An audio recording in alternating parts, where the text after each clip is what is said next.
پھر یہ ہے کہ اللہ سبحانہ وتعالیٰ نے اپنا یہ نام خود رکھا ہے، اضافت کے ساتھ بھی اور اس کے بغیر بھی، اور حقیقت یہ ہے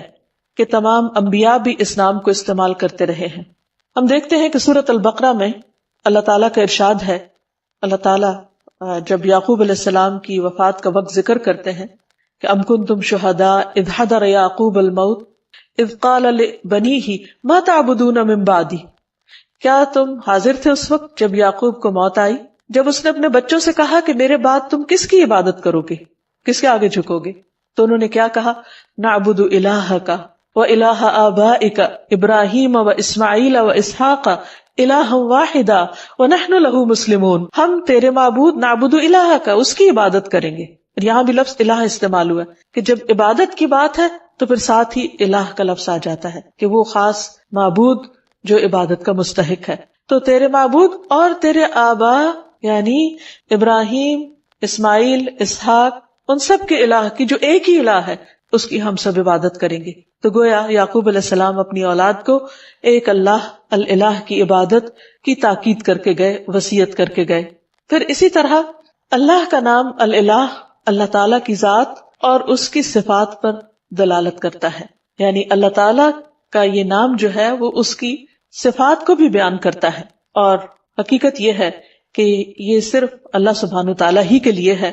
یہاں یہ بات بھی یاد رہے کہ اللہ سبحانہ تعالیٰ نے خود اپنے ساتھ دوسرے الہوں کا انکار کیا ہے۔ قرآن مجید میں اللہ تعالیٰ فرماتے ہیں سورۃ المؤمنون میں مَتَّخَذَ اللَّهُ مِن وَلَدٍ، اللہ نے کوئی اولاد نہیں بنائی، وَمَا كَانَ مَعَهُ مِنْ إِلَٰهٍ، اور اس کے ساتھ کبھی کوئی الہ رہا ہی نہیں، کوئی اور الہ ہے ہی نہیں، نہ تھا نہ ہے اور نہ کبھی ہو سکتا ہے۔ کیوں؟ اس کے لیے بہت خوبصورت دلیل دی گئی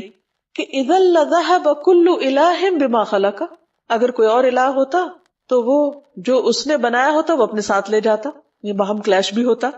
وَلَعَلَىٰ بَعْضُهُمْ عَلَىٰ بَعْضٍ، اور ان میں سے بعض پہ چڑھائی کر دیتے، کیونکہ جب اختیارات بہت سے لوگوں کے ایک جیسے ہوں تو ان میں سے پھر وہ دوسروں سے آگے بڑھنے کے لیے ان کو ہرانے کی کوشش کرے گا۔ سبحان اللہ، اللہ پاک ہے عما یصفون، اس سے جو وہ وصف بیان کرتے ہیں اللہ کا، یعنی اللہ سبحانہ تعالیٰ کے ساتھ کوئی اور الہ ہو ہی نہیں سکتا،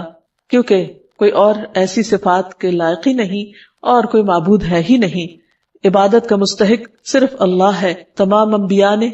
اسی کی دعوت دی ہے، اعبدوا اللہ ما لکم من الہ غیرہ، اللہ کی عبادت کرو، اس کے سوا تمہارا کوئی الہ نہیں۔ واعبدوا اللہ ولا تشرکوا بہ شیئا، اور اللہ کی عبادت کرو اور اس کے ساتھ کسی کو شریک نہ ٹھہراؤ، کیونکہ ہماری زندگی کا مقصد ہی عبادت ہے اور عبادت اللہ کا حق ہے، اس لیے ہمیں سوچ سمجھ کر اس حق کو ادا کرنا ہے۔ ایسا نہ ہو کہ ہم کوشش بھی کریں، محنت بھی کریں، لیکن وہ اس کے ہاں قبول نہ ہو جس نے دراصل ہمیں پیدا ہی اس کام کے لیے کیا ہے۔ معاذ رضی اللہ عنہ سے مروی ہے کہ نبی صلی اللہ علیہ وسلم جس گدھے پر سوار تھے میں اس کے اوپر آپ کے ساتھ پیچھے بیٹھا ہوا تھا، سواری کر کے کہیں جا رہے تھے۔ اس گدھے کا نام عفیر تھا۔ آپ نے فرمایا، اے معاذ، کیا تمہیں معلوم ہے کہ اللہ تعالیٰ کا حق اپنے بندوں پر کیا ہے اور بندوں کا حق اللہ تعالیٰ پر کیا ہے؟ میں نے کہا کہ اللہ اور اس کا رسول ہی زیادہ جانتے ہیں۔ آپ نے فرمایا، اللہ کا حق اپنے بندوں پر یہ ہے کہ وہ اس کی عبادت کرے اور اس کے ساتھ کسی دوسرے کو شریک نہ ٹھہرائے، اور بندوں کا حق اللہ پر یہ ہے کہ جو بندہ اللہ کے ساتھ کسی کو شریک نہ ٹھہرائے اللہ اسے عذاب نہ دے، یعنی جو شخص توحید پر ہو پھر اللہ سبحانہ تعالیٰ اس کو اپنے عذاب سے، سزا سے محفوظ رکھے۔ پھر یہ ہے کہ اللہ تعالیٰ کو راضی کرنے کے لیے ضروری ہے کہ ہم صرف اسی کی عبادت کریں اور اس کے ساتھ کسی کو شریک نہ ٹھہرائیں، اور اللہ کی رسی کو مضبوطی سے تھامے رکھیں اور کسی تفرقہ بازی کا شکار نہ ہو۔ پھر یہ بھی یاد رہے کہ جو شخص اللہ کو اپنا الہ مان لیتا ہے وہ سلامت رہتا ہے۔ قرآن مجید میں آتا ہے الذین آمنوا ولم یلبسوا ایمانہم بظلم اولئک لہم الامن وہم مہتدون، جو لوگ ایمان لائے پھر اپنے ایمان کو ظلم یعنی شرک سے آلودہ نہیں کیا، یعنی اللہ کا حق عبادت کسی اور کو نہیں دیا، اس کے ساتھ کسی اور کو شریک نہیں کیا عبادت میں، یہی لوگ قیامت کے دن امن میں رہیں گے اور دنیا اور آخرت میں یہی لوگ ہدایت یافتہ ہوں گے۔ پھر اگر کوئی شخص اللہ سبحانہ تعالیٰ کی حفاظت حاصل کرنا چاہتا ہے، یعنی اس کے عذاب سے اللہ کی پناہ میں رہنا چاہتا ہے، تو اس کے لیے بھی یہی ضروری ہے کہ وہ الہ ہی کی عبادت کرے۔ رسول اللہ صلی اللہ علیہ وسلم نے حضرت معاذ سے فرمایا تھا احفظ اللہ یحفظ کا، اے معاذ اللہ کی حفاظت کرو، یعنی اس کے حقوق کی حفاظت کرو، اس کی عبادت میں کسی کو شریک نہ کرو، یحفظ کا، وہ اللہ تمہاری حفاظت کرے گا، احفظ اللہ تجدہ تجاہک، اللہ کی حفاظت کرو یعنی اللہ کے حق کی حفاظت کرو، تجدہ تجاہک، تم اسے اپنے سامنے پاؤ گے، پھر جب تمہیں اس سے کوئی کام ہوگا، ضرورت ہوگی، تم اس کو پکارو گے، اور پکارنا بھی تو عبادت ہے، تو وہ تمہاری پکار سنے گا، تمہاری مدد کرے گا اور تمہاری محتاجی کو بھی دور کرے گا۔ عام طور پر ہم یہ سمجھتے ہیں کہ اگر ہم اللہ سبحانہ وتعالیٰ کی عبادت کریں گے تو شاید زندگی ہم پر مشکل ہو جائے، ہمارے حالات تنگ ہو جائے، یا پھر ہمارے لیے دنیا کے کام کاج کا وقت نہ بچے۔ حالانکہ حقیقت اس کے برعکس ہے۔ اللہ تعالیٰ فرماتے ہیں، حدیث قدسی ہے، اے ابن آدم، یعنی اے آدم کی اولاد، تم اپنے آپ کو میری عبادت کے لیے فارغ کر لو، یعنی میری عبادت کے لیے بھی وقت نکالو، میں تمہارے دل کو بے نیازی سے بھر دوں گا، یعنی تمہیں ایک خاص قسم کی سیٹسفیکشن عطا کروں گا۔ ورنہ بعض اوقات کیا ہوتا ہے، انسان کے پاس بہت کچھ بھی ہوتا ہے لیکن اس کے دل کو اطمینان نہیں ہوتا، اس کے اندر ایک ویکیوم سا ہوتا ہے، اس کے اندر ایک خلا ہوتا ہے، اس کے اندر اطمینان نہیں ہوتا، وہ بہت کچھ کرتے ہوئے بھی یوں سمجھتا ہے کہ جیسے وہ کچھ کر نہیں پا رہا، اسے اپنا مطلوب حاصل نہیں ہو رہا، کیونکہ مطلوب حاصل اسی وقت ہو سکتا ہے جب وہ اللہ کو اپنا مطلوب بنائے اور اس کی عبادت کرے۔ تو اللہ تعالیٰ کا یہ وعدہ ہے کہ جو شخص اللہ کی عبادت کے لیے وقت نکالے گا، مثلا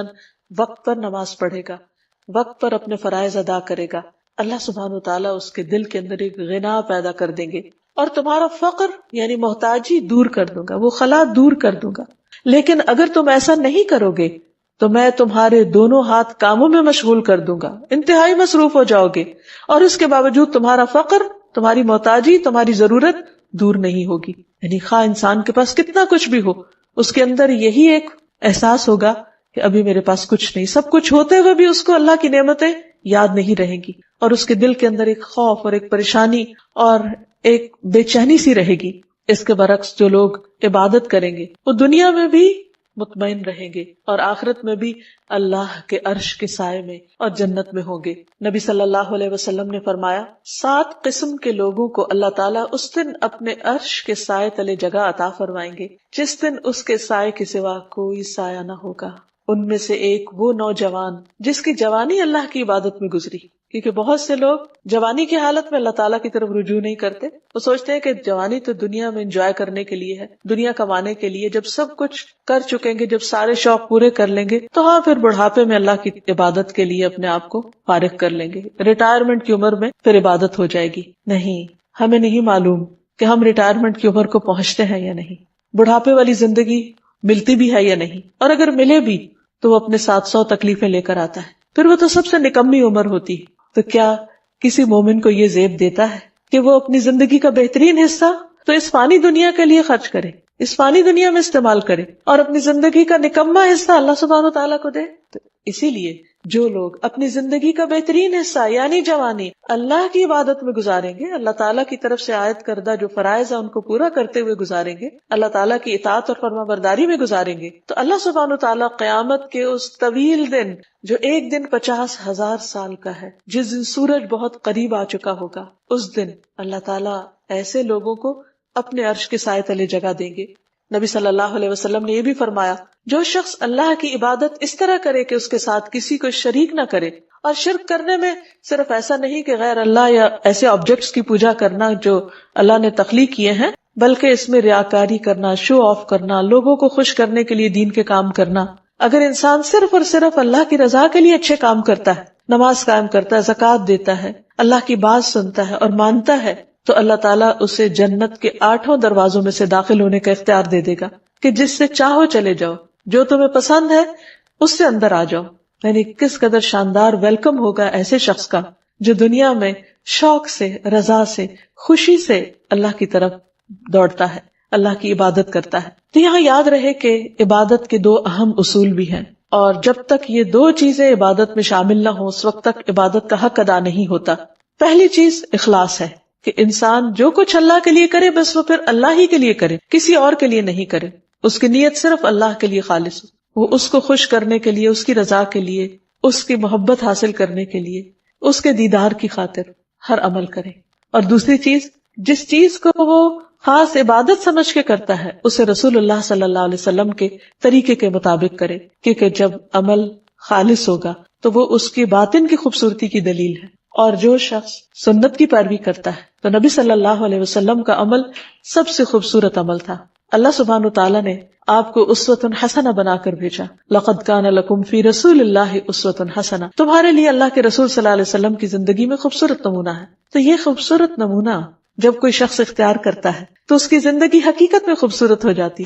اس کے سارے اعمال، اس کے طور طریقے خوبصورت ہو جاتے ہیں، اور ایسا شخص ایک بہترین حالت میں اللہ سبحانہ تعالیٰ کے سامنے حاضر ہوگا. اللہ تعالیٰ ہمیں بھی ان لوگوں میں شامل کر لے کہ جو احسن طریقے پر اللہ کی عبادت کرتے ہیں، ایسی عبادت جو اس کو پسند آ جائے. اسی لیے نبی صلی اللہ علیہ وسلم نے اچھی عبادت کا جو کرائیٹیریا بتایا وہ کیا ہے کہ تم اس طرح اللہ کی عبادت کرو گویا تم اس کو دیکھ رہے ہو، اور اگر یہ کیفیت نہ ہو تو یہ تو ضرور یاد رکھو کہ وہ تمہیں دیکھ رہا ہے. تو جو بھی شخص یہ سوچ کر اللہ کی عبادت کرے گا کہ وہ اس وقت اللہ کی نگاہ میں ہے، تو وہ لوگوں کے سامنے ہو یا تنہائی میں ہو، وہ اچھے کام ہی کی کوشش کرے گا، وہ اپنے ہر کام کو بہترین طریقے پر انجام دینے کی کوشش کرے گا، کیونکہ اس کا یہ احساس اس کے کام کی کوالٹی پر اثر انداز نہیں ہونے دے گا. نبی صلی اللہ علیہ وسلم نے ایک خوبصورت دعا سکھائی ہے ہر نماز کے بعد پڑھنے کے لیے. اللہم اعنی علی ذکرک و شکرک و حسن عبادتک، اے اللہ اپنا ذکر، اپنا شکر اور اپنی خوبصورت عبادت کی توفیق عطا فرما، اس پر میری مدد فرما. کیونکہ انسان کے ساتھ بہت سی مشکلات بھی ہیں، خود اس کا اپنا نفس اندر سے بعض اوقات ایسے فتنے میں مبتلا ہو جاتا ہے کہ عبادت کی حلاوت ختم ہو جاتی ہے. اسی طرح بعض اوقات شیطان کے ڈالے ہوئے وسوسے یا لوگوں کی باتیں، باہر کا ماحول انسان پر اثر انداز ہوتا ہے اور وہ اللہ سبحانہ تعالیٰ کی عبادت کا حق ادا نہیں کرتا یا عبادت کو انجوائے نہیں کرتا. اس لیے جو ہی ایک عبادت مکمل ہو تو اگلی عبادت کے لیے، یعنی ایک نماز کے اختتام پر اگلی نماز کے لیے اور اگلی مزید عبادات کے لیے انسان دعا کرے، کیونکہ اللہ کی عبادت پر اللہ تعالیٰ ہی بہترین طریقے پر مدد کر سکتے ہیں. پھر اسی طرح یہ ہے کہ انسان اپنی عبادات میں کمی کوتاہی نہ کرے. اب دیکھیے کہ ذرا تھوڑی دیر کے لیے سوچیے کہ مثلاً اگر آپ کا حق کسی پر ہو اور وہ اس کو ادھورے طریقے سے ادا کرے تو آپ کو کیسا لگے گا؟ مثلاً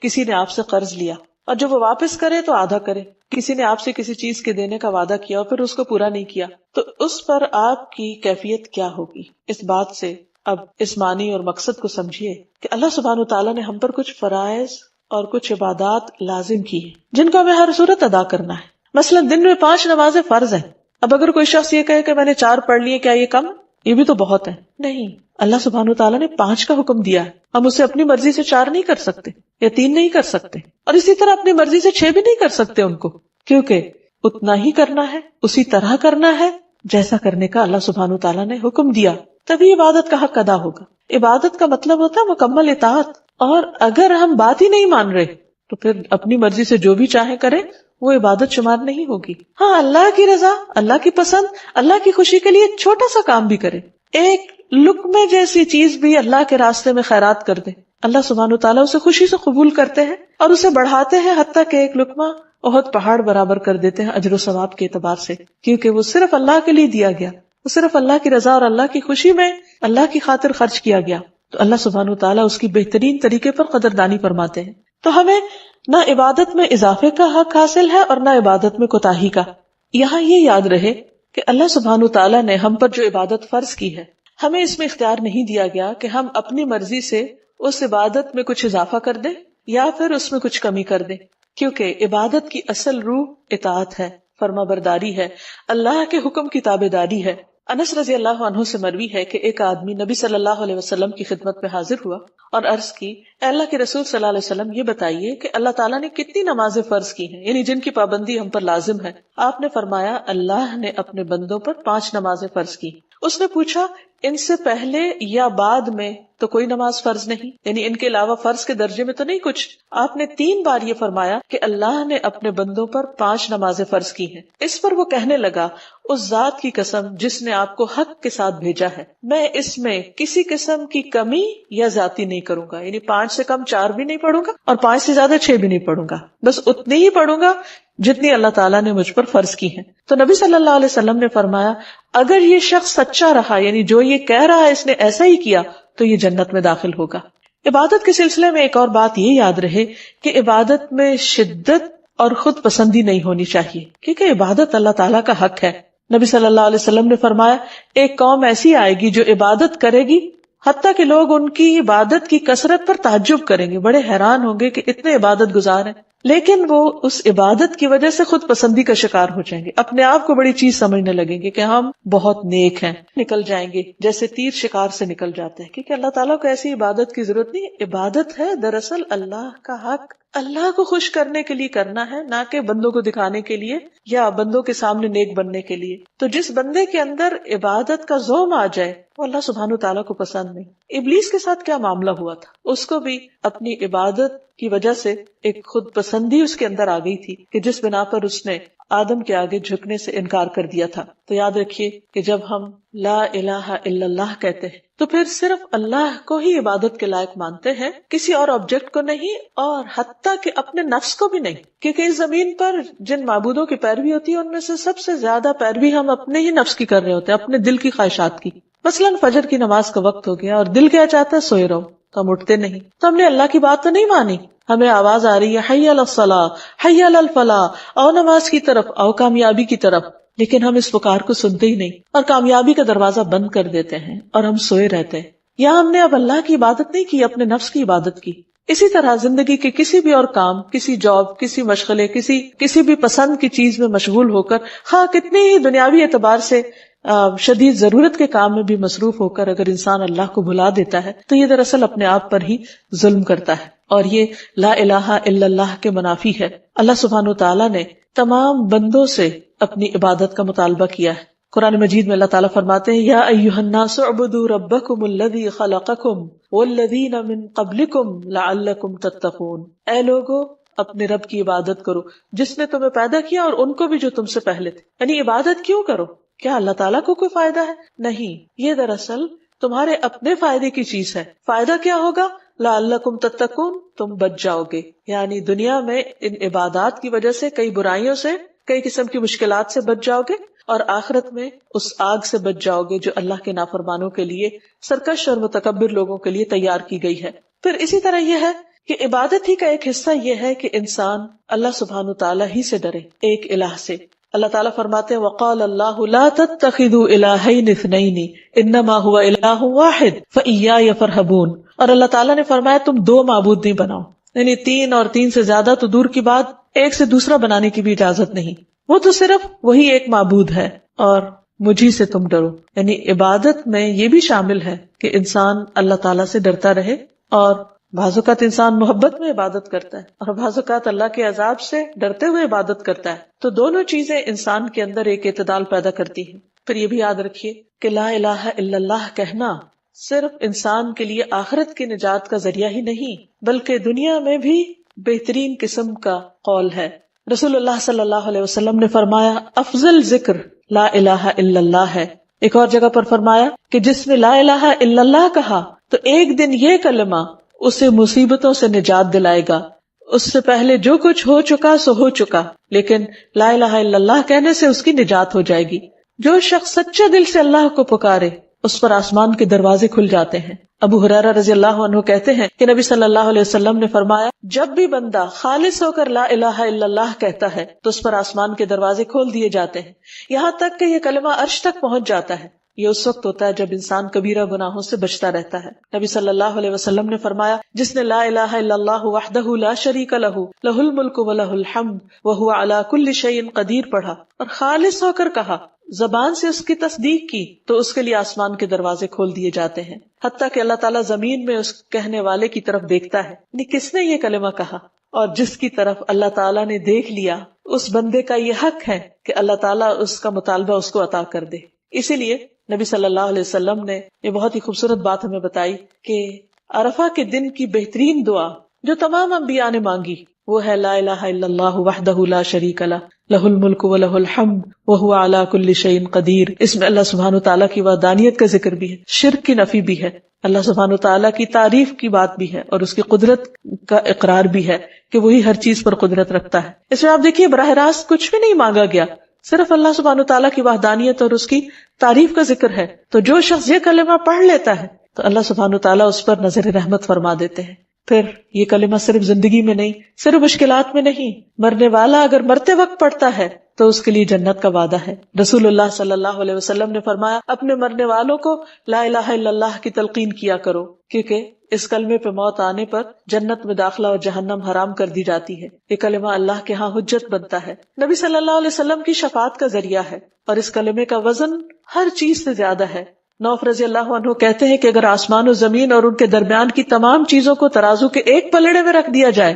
اور دوسرے پلڑے میں صرف لا الہ الا اللہ رکھ دیا جائے تو وہ دوسرا پلڑا جھک جائے گا۔ اسی لیے اگر کسی شخص نے سچے دل سے لا الہ الا اللہ پڑھا ہو اور ہر شرک سے نفی کی ہو تو قیامت کے دن یہی ایک کلمہ اس کی نجات کا ذریعہ بن جائے گا۔ اور اگر کوئی اپنے گناہوں کی وجہ سے دوزخ کی آگ میں گیا بھی تو اس لا الہ الا اللہ کی وجہ سے اس کو وہاں سے بالآخر نکال لیا جائے گا، خواہ اس نے بڑے بڑے گناہ کیے ہوں، لیکن ان گناہوں کی سزا بھگتنے کے بعد یہ کلمہ اس کی نجات کا ذریعہ بنے گا۔ تو حقیقت یہ ہے کہ اللہ سبحانہ وتعالیٰ کا یہ نام یعنی الالہ، اس کے ساتھ جب اللہ کو پکارا جاتا ہے تو انسان کی دعا قبول ہوتی ہے۔ اسی لیے نبی صلی اللہ علیہ وسلم کو خاص طور پر حکم دیا گیا قل اعوذ برب الناس ملک الناس الہ الناس من شر الوسواس الخناس الذی یوسوس فی صدور الناس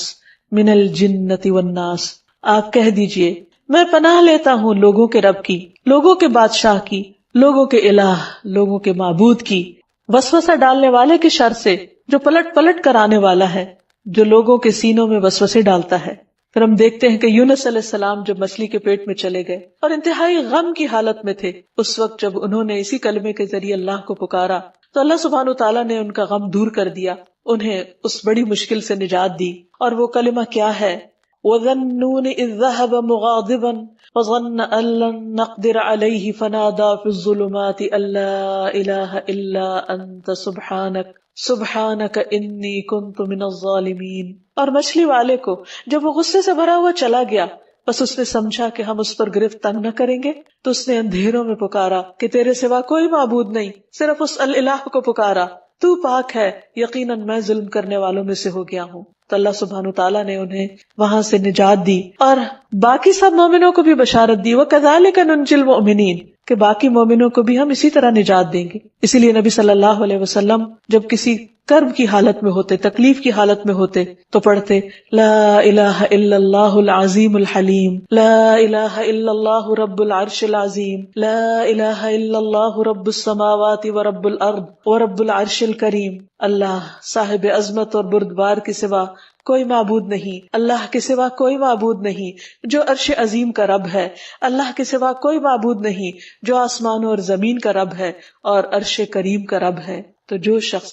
تنگی اور تکلیف میں اس دعا کو پڑھے گا اللہ سبحانہ وتعالیٰ اس کی تکلیف کو دور کر دے گا، کیونکہ نبی صلی اللہ علیہ وسلم اس دعا کو پڑھا کرتے تھے۔ پھر سید الاستغفار میں بھی جب ایک بندہ کہتا ہے اللہم انت ربی لا الہ الا انت خلقتنی وانا عبدک وانا علی عہدک ووعدک ما استطعت اعوذ بک من شر ما صنعت ابوء لک بنعمتک علی وابوء بذنبی فاغفر لی فانہ لا یغفر الذنوب الا انت۔ اے اللہ آپ میرے رب ہیں، آپ کے علاوہ کوئی الہ نہیں، کوئی معبود نہیں، آپ نے مجھے پیدا کیا، میں آپ کا بندہ ہوں، اپنے عہد اور وعدے پر قائم ہوں، جتنی بھی مجھ میں استطاعت ہے، جتنی بھی ہمت ہے، میں آپ کے احسانات کا اقرار کرتا ہوں اور اپنے گناہوں کا بھی اعتراف کرتا ہوں، آپ مجھے بخش دیجئے، کیونکہ آپ کے علاوہ گناہوں کو کوئی بھی معاف نہیں کر سکتا۔ تو جو شخص اس کلمے کو پڑھتا ہے، اس استغفار کو پڑھتا ہے، جس کو سید الاستغفار، استغفار کا سردار کہا گیا، تو اگر شام کے وقت پڑھتا ہے اور رات کو ڈیتھ ہو جاتی ہے تو اللہ تعالیٰ اس کے سارے گناہ معاف کر دیں گے، اس کو جنت میں داخل کریں گے۔ اسی طرح صبح سویرے اگر کوئی پڑھتا ہے تو رات میں اگر کوئی غلطی ہو گئی تو اللہ تعالیٰ اس کو معاف فرما دیں گے اور اس کو جنت میں داخل کرنے کا وعدہ کیا گیا ہے۔ تو حقیقت یہ ہے کہ انسان پر اللہ کا حق یہ ہے کہ انسان خالص ہو کر اس کی عبادت کرے اور ہر مشکل میں اسی کو پکارے اور اس کے اس نام کا واسطہ دے کر پکارے، تو انشاءاللہ اس کی دعائیں قبول ہوں گی۔ اللہ تعالیٰ ہمیں اس عمل کی توفیق عطا فرمائے۔